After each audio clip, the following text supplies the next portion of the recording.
एक भी कभी आज तक माइक के साइज का पैदा नहीं हुआ। और लंबे आदमियों के साथ तो अक्सर दिक्कत हो जाती है। मुझे तो ध्यान है, एक बार सब्जी वाले के पास गया, मैंने कहा नींबू क्या भाव दिया, उसने कहा बैठ के देखो संतरे हैं।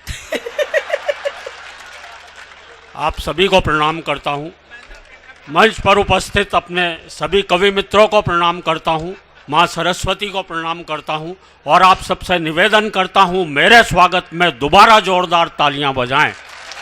बहुत अच्छे। तालियां इसलिए बजवा रहा हूं क्योंकि बाद में भरोसा नहीं है। एक दो छोटी छोटी कविताएं मैं भी आपको सुनाऊंगा, पसंद आएंगी ठीक है, नहीं तो 3-4 और सुनाऊंगा। मैं उन लोगों को विशेष प्रणाम करता हूं जो अपने जूते चप्पल लेके आगे बैठे हुए हैं। बस भैया इनका प्रयोग मत शुरू कर देना। आजा बेटा आजा। ये प्रयोग ही है। बहुत बढ़िया संचालन भाई कर रहे हैं, बहुत अच्छा लगा आपके बीच आकर के। इतना बढ़िया प्रेम के गीत सुना कर गई ये मनीषा। हम तो हाथ से रस। आ जाओ भाई सब। जी कोई भी सामने से आता मैं खतरे में पड़ जाता हूँ। अच्छा। एक जगह मैं कविता पढ़ने खड़ा हुआ, सामने से एक आदमी लठ लेके आ गया। ओहो। मैंने मैंने उससे कहा भाई साहब बैठ जाऊं क्या? बोले नहीं आप तो पढ़ो, आप तो हमारे मेहमान हो। मैं तो उसे ढूंढ रहा हूँ जिसने आपको बुलवाया है। बहुत अच्छे भाई। मैं यहाँ तो ये भी नहीं कह सकता कि आदरणीय सचान जी ने हमें यहाँ पर बुलाया है। सचान जी ने हाँ, हाँ, हाँ बैठे हुए हैं। चलो नहीं बहुत बढ़िया सुन रहे हैं आप। हर जगह कवियों को इतने अच्छे ढंग से नहीं सुना जाता भाई। अच्छा। कहीं कहीं तो हमें ऐसे उखाड़ने वाले लोग मिलते हैं। कभी अपनी कविता की एक लाइन पढ़ता है, सुनने वाले इतने उस्ताद दूसरी लाइन अपनी तरफ से। बिल्कुल सच्चा किस्सा बता रहा हूँ। दिल्ली में मेरे पड़ोस में कवि सम्मेलन चल रहा था। एक नए नए कवि आए, आते ही उन्होंने कविता की एक लाइन पढ़ी। बोले मेरी मम्मी ने कुत्ते का एक पिल्ला पाला। तभी श्रोताओं में से एक खड़ा हुआ, बोले और उसे मंच पर छोड़ दिया।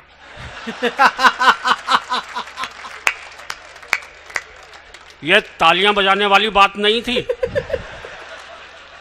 क्योंकि ये कविता मैंने नहीं सुनाई थी, किसी और ही कवि ने सुनाई थी, यहाँ पर भी नहीं है। पर इस तरह की दिक्कतें अक्सर हमारे साथ आती रहती हैं। हमारे एक गीतकार एक जगह गीत पढ़ रहे थे, धरा बेच देंगे गगन बेच देंगे।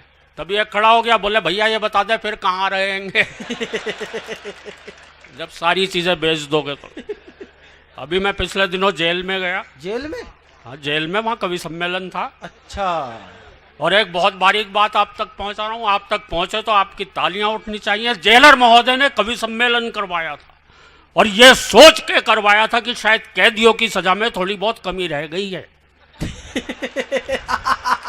बहुत अच्छे भाई साहब। बोले इसलिए ना सबको कविताएं सुनवाई जाएं। अच्छा नीचे सारे कैदी बैठे हुए थे लाइन लगाए हुए। एक कवि आए वीर रस के थे, बड़ी जोर से चीखते हुए बोले आदमी यूं हालातों में जकड़ा ना जाता, आदमी यूं हालातों में जकड़ा ना जाता। नीचे एक चोर कैदी बैठा था, बोला भैया कुत्ते की पूंछ न दबती तो मैं पकड़ा ना जाता। हमें तो ऐसी जगह जाकर के भी कविताएं सुनानी पड़ती हैं। आप लोग तालियां बजाएं दोस्तों, मैं शुरू होता हूं। बहुत ही बढ़िया सुन रहे हैं वाकई में। ये प्रेम प्यार के गीत पढ़े, हम तो हाथ से रस के कवि लिख भी नहीं सकते भाई साहब ऐसा। अच्छा। सही बता रहा हूँ। हमारे तो एक दोस्त ने लिखने की कोशिश की, शेरो शायरी। ये आपने ट्रकों पे तो बहुत सारी देखी होगी। हाँ। हमारा ये चिराग जैन तो ट्रक पढ़ पढ़ के कवि बन गया। ट्रक पर। वो हमारे एक दोस्त ने लिखने की कोशिश की कि सब कुछ लुटा दिया तेरे प्यार में सितमगर। हाय हाय क्या कहने भाई देखो साहब। देखो पहली लाइन क्या शानदार बनाई उसने। सब कुछ लुटा दिया तेरे प्यार में सितमगर, एक भैंस बच गई थी वो आज बेच दी है।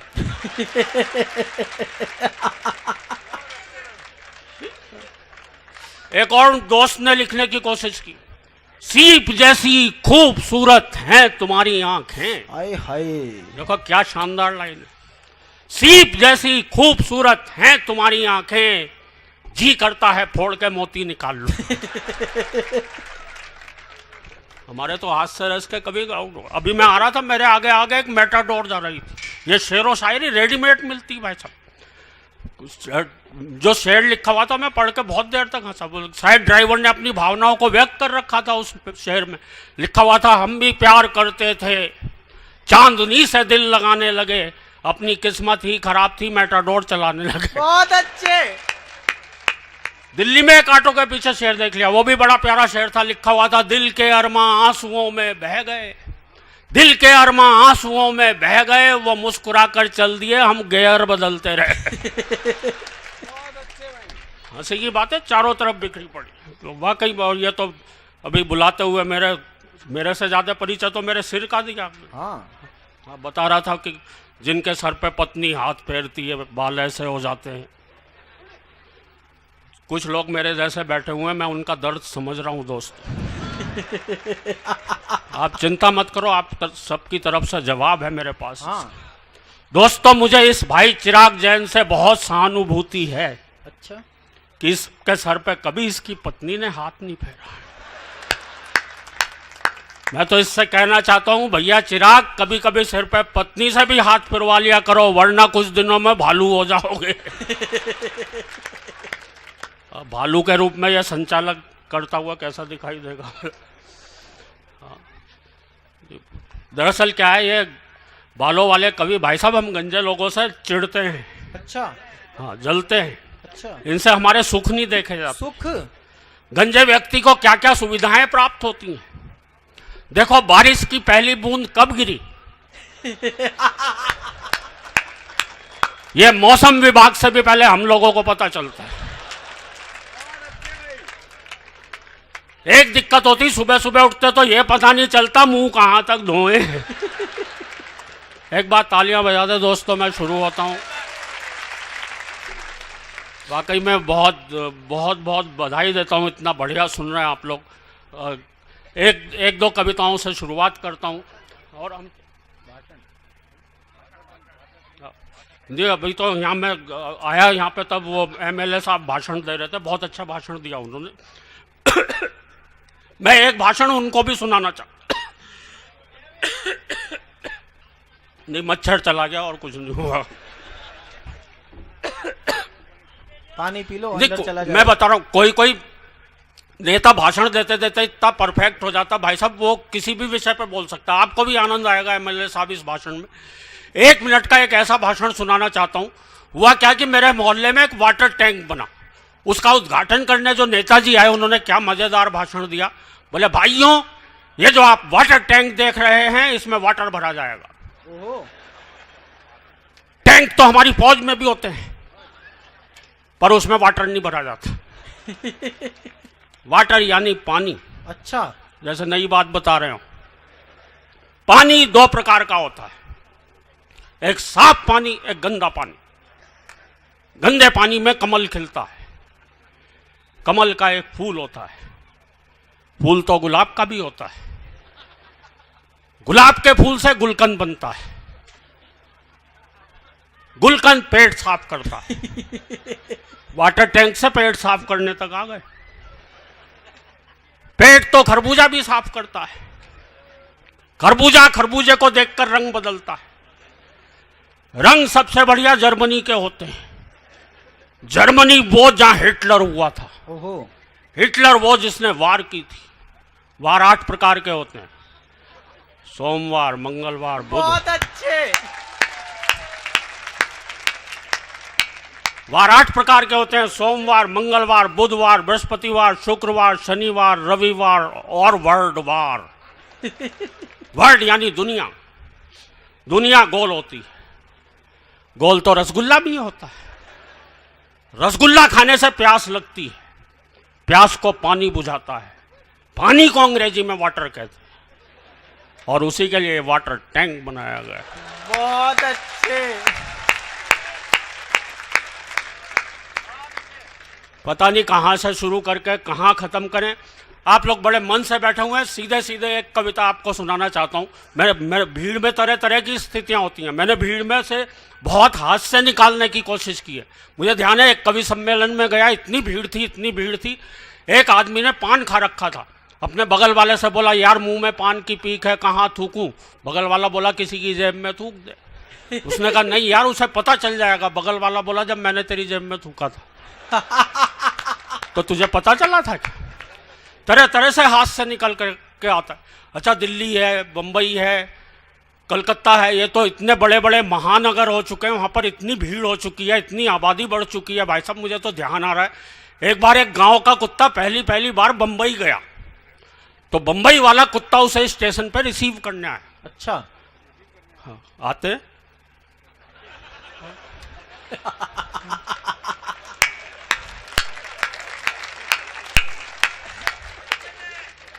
तो गांव वाले कुत्ते ने बम्बई वाले कुत्ते को देखकर खुशी खुशी पूंछ हिलाई। बम्बई वाले ने भी हिलाई पर इधर उधर नहीं हिला के ऊपर नीचे। गांव वाला कुत्ता चौंका, बोले तू बम्बई क्या आ गया? तू तो साले कुत्तों के सारे रीति रिवाज भूल चुका है। कुत्तों के रीति रिवाज? पूंछ ऊपर नीचे हिलाई जाती है। तो बम्बई वाले कुत्ते ने बोला बेटा एक हफ्ते तू भी यहाँ पे रह जा, तू भी ऐसे ही पूंछ हिलाने लगेगा। यहाँ इतनी जगह ही कहाँ है जो पूंछ यूं हिलाई जा सके। जब ऐसी स्थितियां हो तब एक कविता जन्म लेती है, वो आपको सुनाना चाहता हूँ। रेलों में आपने बहुत यात्राएं की होंगी, रेल वो भी भाई साहब बिहार राज्य में जा रही हो, और वो भी छठ के दिनों में जब जा रही हो। ऐसी एक ट्रेन में मैं चढ़ा तो मेरे साथ क्या क्या हुआ, एक बार तालियां बजाकर मन दे। जितने मन से आप सुनेंगे उससे दुगने मन से मैं आपको सुनाने की कोशिश करूंगा। कि एक दिन हम भारी भीड़ भरी भारतीय रेल में चढ़े क्या चढ़ाए गए। अच्छा। कई कंधों पर धरकर भीतर सरकाए गए। भीड़ का ये हाल था, मत पूछिए कमाल था। फर्श पर भी आदमी थे, सीट पर भी आदमी थे, बर्थ पर भी आदमी थे, और तो और छत पर भी आदमी थे। वो तो रेल वालों ने इससे ऊपर कोई जगह ही नहीं बनाई, वरना आदमी वहां भी होते भाई। कौन जाने किस पर पड़ा था, आदमी से आदमी सटा खड़ा था। सब एक साथ सांस ले रहे थे, एक साथ सांस छोड़ रहे थे। जो भी सांस लेने में जरा गड़बड़ा जाता था उसे फौरन एक धक्का लग जाता। और हमारे आगे वाला व्यक्ति तो शायद गैस का मरीज था, और पता नहीं क्या खा के आया था कि सारे वातावरण में भारी प्रदूषण फैलाया था। हमसे वहां खड़ा ही नहीं हुआ जाता था, क्योंकि हर 15 मिनट बाद एक भोपाली गैस कांड हो जाता था। हमारे बगल वाली महिला का बच्चा रो रहा था और पीठ हमारी थपथपाई जा रही थी, और इतनी जोर जोर से थपथपाई जा रही थी कि हमें भी रुलाई आ रही थी। एक व्यक्ति ऊपर बैठा हुआ मूंगफली चबा रहा था, और छिलके धीरे धीरे हमारे कान को कूड़ेदान समझ के उसमें सरका रहा।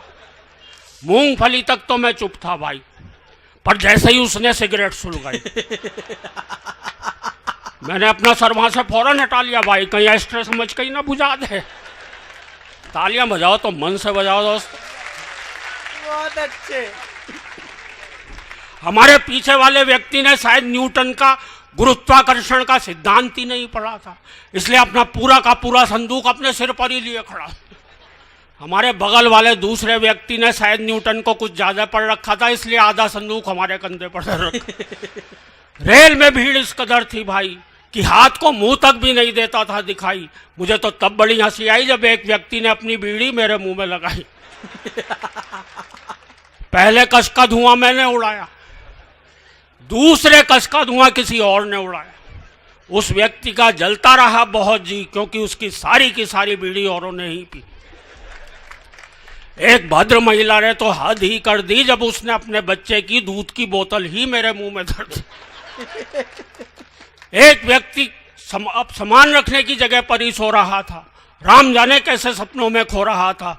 हर 2-4 मिनट बाद अपना हाथ नीचे गिरा देता था और बड़े प्यार से हमारे गंजे सिर पर फिरा देता था।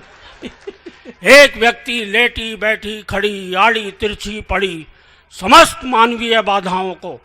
आप लोग शब्द का चमत्कार देखना दोस्तों, जो शब्द मंच से कहना वर्जित है, बोला भी नहीं जाता, और क्या क्या अर्थ निकल करके आते हैं। बात आप तक पहुंचे तो तालियां बजाएं। एक व्यक्ति लेटी बैठी खड़ी आड़ी तिरछी पड़ी समस्त मानवीय बाधाओं को बड़ी वीरता से पार करता हुआ आ रहा था, क्योंकि उसे आ रहा था। भाई बहुत अच्छे भाई साहब। लेकिन वो जा नहीं पा रहा था, क्योंकि वहां कोई और जा रहा था। हमारे बगल वाली महिला का बच्चा अब भी रो रहा था, हमारी पीठ अब भी थपथपाई जा रही थी, और तो और वो साथ साथ लोरी भी गा रही थी, सो जा मोहन प्यारे सो जा। इतनी पिटाई के बाद मैंने खुद को ही मोहन समझा, मैं खड़े खड़े ही सो गया।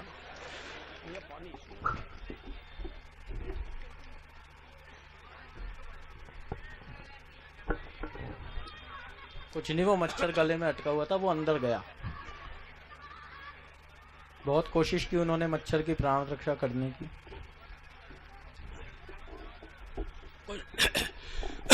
एक बार तालियां बजाए मन दे दोस्तों। जब मेरी आंख खुली तो एक व्यक्ति ने मुझसे कहा, भाई साहब आज तो ट्रेन हवा से बातें कर रही है।